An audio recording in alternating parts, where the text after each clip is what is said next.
ईशा एक नौजवान लड़की थी जिसके चेहरे पर नर्म खुसूसियात और गंदुमी रंगत थी। इसके ब्राउन बाल हल्के लहराते हुए नर्म घुंघरियाले थे और उसकी बड़ी रोशन भूरी आंखों में एक खास चमक थी जो उसके अंदर की ताकत को जाहिर करती थी।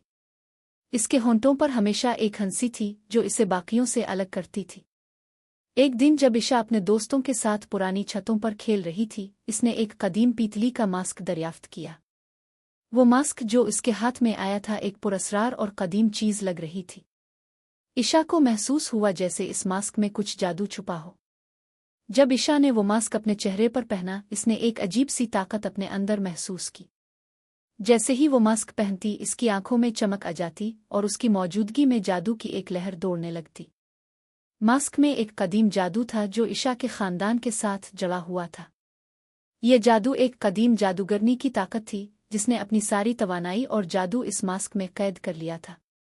ईशा ने जल्द ही ये सीखा कि मास्क सिर्फ एक कुव्वत का जरिया नहीं बल्कि इसके साथ एक खौफ भी वाबस्ता है। हर बार जब वो मास्क पहनती, इसकी रूह में वो कदीम जादूगरनी की मौजूदगी महसूस होती और उसकी ताकत आहिस्ता आहिस्ता ईशा के अंदर आना शुरू हो जाती। ईशा की नर्म मुस्कुराहट के बावजूद वो एक अंदरूनी जंग लड़ रही थी क्योंकि इस जादू को काबू करना एक मुश्किल काम था।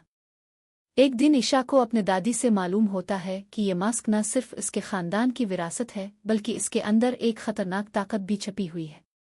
जब एक शरारती दुश्मन कैफ इस मास्क की ताकत पर काबू पाने की कोशिश करता है, ईशा को अपनी ताकतों का पूरा कंट्रोल हासिल करना पड़ता है ताकि वो कैफ से लड़ सके। ईशा की नर्म मुस्कुराहट और उसके अंदर की ताकत जो इसके ब्राउन घुंघरियाले बालों और रोशन भूरी आंखों में चमक रही थी, एक तूफान में बदल जाती है। इसका मकसद न सिर्फ अपने खानदान की विरासत को बचाना होता है बल्कि वो अपने अंदर की ताकत को सही तरीके से इस्तेमाल करके अपने जहान को बचाती है। आखिरकार ईशा ने मास्क की हकीकी ताकत को समझा और उसका सही इस्तेमाल किया। इसने अपने अंदर के जादू को अपनी इंसानियत और दोस्तों के लिए इस्तेमाल किया और कैफ को शिकस्त दी। इसकी मुस्कुराहट अब सुकून और फतह की अलामत बन गई।